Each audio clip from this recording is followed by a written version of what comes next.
I recently completed a Pico-8 project after a few months of development. I set out to look at the old NES game Kung Fu, also known as Kung Fu Master, also known as Spartan X. There's probably some other names. But I wanted to pull out what I thought were the most important mechanics from that game and see how I could recreate those mechanics with a new aesthetic on the Pico-8 Fantasy console. Now, Kung Fu is a super rad game. It was actually directed by Shigeru Miyamoto in his earlier days, but it's older, right? Like the NES port was released way back in 1985, so the mechanics are not terribly complex. There's not a lot going on here. And I thought it would be fun if, after I implemented those basics, I would add some extra stuff to it to spice things up a little bit. I was, however, slightly unprepared for how much time and energy I was going to invest in this project, and I'll go more into that later. The entirety of this project's development was captured in a series of videos, and you can watch the whole thing if you want. A link to the playlist is in the description.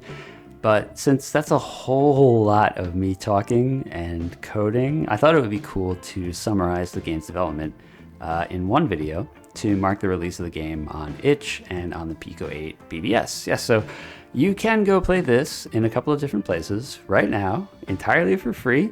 And if you do end up doing that, I would love to hear from you. But if you want to stick around for a few more minutes to hear about how this game came to exist, just stay tuned and let me spin you a yarn about a man who punches trees.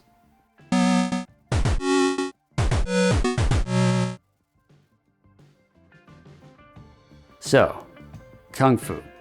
You punch, you kick, you jump, you die a lot. If you're anything like me, anyway, you die a lot. The game is not exactly forgiving, but it has a nice rhythm to it. You're crouching, you're moving, you're bobbing and weaving, you're taking out the enemy dudes as they kind of rush towards you. And it's not a fast game. Like, all your movements feel very intentional. You have to sort of think about your position, like when you're going to be turning left and right, when you're going to crouch, and all those things are what I was looking to recreate with this project. So I knew I wanted to have a couple different kinds of attacks, punching and kicking. I knew I wanted to have high and low versions of both of those. I wanted to have enemies coming from both sides of the screen, and some enemies that would require you to either be standing or crouching in order to hit them. And I wanted a boss because I knew that would sort of challenge me to write some behavioral routines for that boss, and that would be a new and kind of cool challenge for me. Okay, so for the aesthetic, as you can see, I chose a bearded guy in a karate gi walking through the desert and punching trees. So there's no message here. It just seemed silly, and I liked it. I think I came up with it when I was eating lunch one day. I just went with it. I mean, I'm not gonna lie to you. I didn't put a ton of thought into. I mean, I thought a lot about the aesthetic and what I wanted to do. But once I had it, I was like, this is good. I am fine with this. So I'm just gonna do this. So the thought I had in my head was that your character is like the ruler of this desert kingdom, and there's an army of trees who are trying to turn the desert like nice and fertile. But for some reason, you're like, no, and so you have to punch them to keep the desert the way you like it, which is nice and dry. So, maybe he doesn't like humidity. I don't know. So the character can punch and kick, and there's standard enemies that can be hit whether you're standing or crouching. And there's also these flowers that require you to crouch to hit them. And there's these wispy guys that require you to be standing to hit them. And there's a boss, and the boss has some behavior, but mostly it just throws apples at you. But the apples might be high and they might be low, so that, forces you to crouch and stand up to hit them. And hey, like, he looks kind of cool. The boss does. I mean, I haven't invested a lot of time in getting good at pixel art, in case that was not incredibly obvious from the footage that you've been looking at so far. But I was pleased with how kind of goofy the enemies look, and in particular, how goofy the boss looks. So that covered my initial set of requirements, and if this was anything like the last series that I had done for YouTube, where I was trying out some kind of like very basic Zelda-esque stuff, I would have stopped there. But I felt like if I invested a little bit more effort into this one, and make it something less like just a demo or prototype and more like a complete game, it would be cool. I mean, it's really short. You can beat the whole thing in a couple of minutes, but I thought I could actually make it worth those couple of minutes if I put a little time into the development. Like people would walk away and be like, hey, that was a thing. Like I punched some trees and it wasn't too bad. So I decided to buckle down and add the extra mechanic that I had in my head for a little while.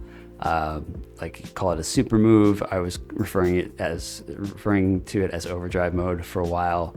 But I wanted to give our little Kung Fu fella the sort of power that he needed to stop this like floral invasion into his desert homeland. For scoring, I took inspiration from some of the vertical shooting games or shoot 'em up games that I like to play once in a while, and I introduced what I intended to be sort of risk-reward mechanics. So as the enemies come towards you, if you hit them when they're far away, you'll get a little bit of super power. But if you wait a little bit longer for them to get closer to you, which is risky, if you still succeed in hitting them, you'll get a little bit more superpower. And if you fail, you'll lose all your superpower. Right? So risk, reward. So once your super meter is charged up, you can enable this like super mode. You can go, Super Saiyan or whatever, and that'll allow you to launch fireballs. So, I mean, like clearly the fireballs are like way better at stopping trees than just punching or kicking, right? And that became the scoring system. So you only get points, like actual points for your game score. And those are represented by leaves. You only get those if you kill one of the trees with the super move. You don't get any points for just punching or kicking. That's boring, right? We need some excitement in our scoring system. So now the game like kind of has like two modes to it, where you're switching back and forth between this regular mode where you're punching and kicking, and that's charging up your super meter, and this overdrive mode where you're using the super meter that you just charged up to accumulate points. And as the game goes on, the enemy patterns get a little bit more complicated in places. Like there's more people or more guys coming towards you. Some of them are high, some of them are low. And I intended that as a cue to sort of encourage players to use the super moves in those areas rather than trying to soldier through those enemy waves with the regular attacks. Towards the end of development, I was working on adding a few extra bells and whistles, like the little pop-up pluses and the stars when you're charging your super meter, the little leaves that pop up when you get a point, the little sand particles when you and the enemies are walking, and things like that. And I also did like a cool fade out and fade back in effect on the victory screen, which I'm pretty happy with that. The last thing I added was a third level, like a final level. So up until the very, very end of development, I only had 2 levels. But I like wanted one more. Like, I don't know how to explain why I wanted one, but 3 felt like a good number. The problem was that like I didn't really have more stuff to make a third level warranted. Like it would have just been like more of the same thing, right? Like I didn't have any new enemies that I thought I could squeeze into the token limit. So I didn't really know how I was going to get a third level out of it. So I took kind of a simple way out of this conundrum, and I just palette swapped the enemies. I cranked up their speed, which makes them like just unreasonably fast. And I also kind of tweaked some of the boss AI parameters. So he's like more of a pain in the neck, and I called it good. And that was my third level. And actually that was, I feel like, kind of enough. Yeah, like if I had more time and more tokens to play with, maybe I would have added another boss or something, but just with a couple of small tweaks, I feel like it warranted having that third level, especially because each level is so short. Like it didn't have to be like a whole new set of enemies to warrant like another 20 seconds of game time. And that was the project. I do have a few thoughts on how this went, so I'll make this part sort of a retrospective and talk about some of the things that I thought went well and some of the things that I thought could have gone better, just like a job, just like you do at a regular programming job. First, I'll get the negative-ish stuff out of the way first. Some things that I was kind of unsatisfied with. So I wish I had put a little bit more time into the boss AI to give the boss like some extra behaviors. he does have this one action where he'll try to, if the player character gets too close to the boss will sort of back up a little bit to put a little space between him and the player. So it makes it harder for the player to hit him, right? Because the boss is like trying to back away occasionally. The problem with that though is the boss backs up into the corner of the screen after like one or two of those, and so then you can only just like sit there. There's nowhere else for the boss to go. So probably if I was going to do this again, I'd have to find a way to get the boss, for example, over to other parts of the screen, like either the opposite side or in the middle or something, either through a jump or burrowing underground or something like that. I think it would make the boss fights a little bit more fun. And on a similar note, and this is definitely one of those like given infinite time and resources things, it's like a wish list thing, but I do find myself wishing I had a different boss. The boss character in the game right now is the same in all three levels. And again, because the game is super short, I don't really think this is like terrible, right? But I wish I had a little bit more time to do at least one more boss with a different set of attacks, a different set of behaviors. I did think briefly about using the tree that I drew for the title screen as the boss of the third level, but I also thought, you know, I do have to release this thing eventually, so let's not do that now, maybe. So, you know, maybe down the line I'll go back and add something like that. And another thing that I'm not super happy with was in terms of the UI. I'm not really happy with the HUD here. In particular, I struggled with where to put the scoring total, which currently is that big old leaf in the upper right corner there, keeping track of how many points you have. I really have a lot of respect for the people who work on UIs in games. I mean, and in everything, but in this case, in games. And like they just make everything so legible and sensible and communicative. And they do that all with way more information to convey than what I'm dealing with, right? Like I only have 3 pieces of information here: the player's health, the super meter's like amount of fullness, and the total score. And even with those 3 things, I was like, this was really hard. So for all of you who work on UIs, in particular in games, I salute you, and it's something I know I need to work on a little bit more. From an implementation standpoint, one thing that I kind of regret not using was an event-based system to allow the different entities in the game to communicate. This is a little bit in the programming weeds, but for example, if the player needs to communicate to the enemies that there's a fireball in play, right? The player is the one in charge of the fireballs, but the enemies need to know about this because they need to die, right? That's how the fireballs work. So the question is, or the problem you try to solve is, how do you get the information about that fireball from the player to the enemies? Does the player tell the enemy directly? Do they tell some intermediate structure that then tells the enemies? Is the enemy like monitoring the player state? How does this work, right? So one solution to this is doing sort of an event-driven system where you have an intermediate structure that listens to all of the entities at play and decides who needs to know about what. And in previous projects, I used a library called Qico that I wrote, which is a super simple library that allows this kind of communication to take place. For this project, though, I thought it would be cool to like not use that, and because sometimes I think if you take away the tools that you rely on, it sort of forces you to think about problems again and maybe come up with different solutions. And it could be a useful exercise, but in this case, I kind of was just like, this is like much less convenient and I hate this. So I ended up just using a lot of shortcuts that I wasn't really happy with to get the communication that I needed.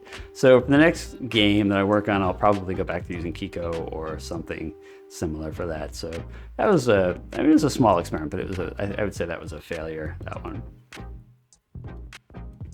The last point, this isn't something I regret, but this is something that was way harder than I anticipated, and that was scripted player actions. So on the victory screen, the player kind of walks from stage left there. I guess that's stage left, stage right? I don't know. But the player walks from the left-hand side, and then when they reach the middle of the screen, they hold up their arm to sort of symbolize how rad they are and how they've won. And this kind of thing shows up in basically every game, like ever. Like, I mean, the first thing that leaps to mind is like the opening of Mario 3, where, you know, Mario and Luigi are on like the stage and they're moving around. So like, this is clearly a solved problem, but when I actually sat down to do it, I was like, dude, like, I don't know how to do this. Like, what, how do I make this character that I move with the controller move without the controller? So what I ended up doing was kind of abstracting out player input. So the player's character isn't watching the normal controller input structures. Like, it's not monitoring like button presses. It's sort of monitoring this intermediate structure. And what that allows me to do is I can either pump the player's controller presses, the human player. I can pump the button presses into this intermediate structure, and then that eventually makes its way to the player. Or I can just like inject arbitrary input into this intermediate thing, and the player will see that and think that it's the controller being pressed, but it's not. That's the tricky part. I'm really glad that I tried to get this working, because it was hard, but I think it's going to have a lot of applications in other projects. Like, again, this is the kind of thing that basically every game does, just making, you know, characters move around on screen. And so I think that I'll be able to reuse what I learned in a bunch of places, even if what I have right now is not the ideal solution. That was the hard stuff, or things that I thought didn't go particularly well for this project. I do want to talk about things that I thought went well, things that I liked about this. The first thing that leaps to mind is I ended up writing a couple of very, very short musical pieces, like I hesitate to call them songs, loops, whatever, fanfares. And certainly they're both very short, and they could have been longer if I was better at composition, but I was happy with how they sounded given my level of experience. I was like satisfied with myself, if that makes any sense. I was like, I think given what I know, this isn't bad. So I definitely have a lot of studying and growing to do on that front, but I think I did better than I expected myself to do on those. The other thing that I'm really glad I invested in early on is the level parser. And this is, again, we're going to do programming weeds talk. But given Pico-8's limitation on the number of tokens you can use in a single game, in a single game's code, at a certain level of complexity, which I think happens pretty early in the project, it becomes worth it to try to write your levels just encoded as a string of text. For example, here's what one level in Treefella looks like, just encoded as a string of characters. So not only does this save you on tokens, again at a certain point, doing this pretty early on can make testing a lot easier, because in my case, if I needed to set up a level with a certain configuration of enemies, it was super, super easy to do that because I could just edit some text and then reload the game. Just in terms of programming in general, I really like writing little micro formats and parsers and playing with text in this way. So this was like a fun part of the project for me, but it was also, I think, a big time saver and a big token saver, and something that I'm really happy that I took care of early on. Overall, I'm really happy with how the project turned out. And honestly, I think it's emphasized for me where I have the most growing to do. So I mentioned the UI stuff, pixel art, the musical composition stuff. I come from a programming background, so while I definitely don't always land on the best programming solution, I can kind of just hang back in most cases, and code just kind of falls out of my brain without like intense mental effort, if that makes sense. But the same definitely cannot be said for a lot of the other elements required for game design. So the more I do these types of projects, the more I recognize where I need to invest a little bit more time to educate myself. Like I said at the outset, the game is out now on itch and on Pico-8's BBS and the Splore interface if you have Pico-8 already. So if you do end up playing it, first of all, thank you. That's super awesome of you. Feel free to leave any feedback on itch or on any of the YouTube videos, or I will see it. Wherever you leave your feedback, I will see it, I guarantee you. If you're interested in getting into game development with Pico-8 yourself, I can very strongly recommend Lazy Devs Academy's projects. The host there, Christian, has a lot more experience than I do on Pico-8. His videos have been super informative for me. And so I would recommend you check those out as a start. And feel free to watch some of my videos too. Maybe I tried to organize my videos in such a way that you could just kind of, if you needed to know how to implement a level parser, for example, or do the scripted actions, you could find those videos and just watch those. But yeah, if you're feeling generous with your time, maybe check those out too. I also want to thank everybody who has watched a bunch of the videos already and has kind of watched this project develop. It's kind of like mind-blowing for me that even a single person would watch a video that I make. So seeing, when I see that several dozen people have watched a video, it's like a really cool feeling. And I just hope that, the info contained in those videos is either helpful in an educational way or at the very least entertaining for some people. And that brings me to the end. I am going to turn to my next project, and I have a couple of things that I'm working on, and I'm considering now how to present those. Like if I want to do a similar thing and just do a whole episode for each element of the development and kind of like record the whole darn thing as a long series, or do less frequent uploads with summary type updates. But in either case, I have a little ways to go before I'm ready to share those projects. So thank you again for watching. This has been Radical Slice. I have been Eric. I hope that whatever you're working on, whatever you're playing, that you're having a great old time, and I will talk to you again soon. Bye for now.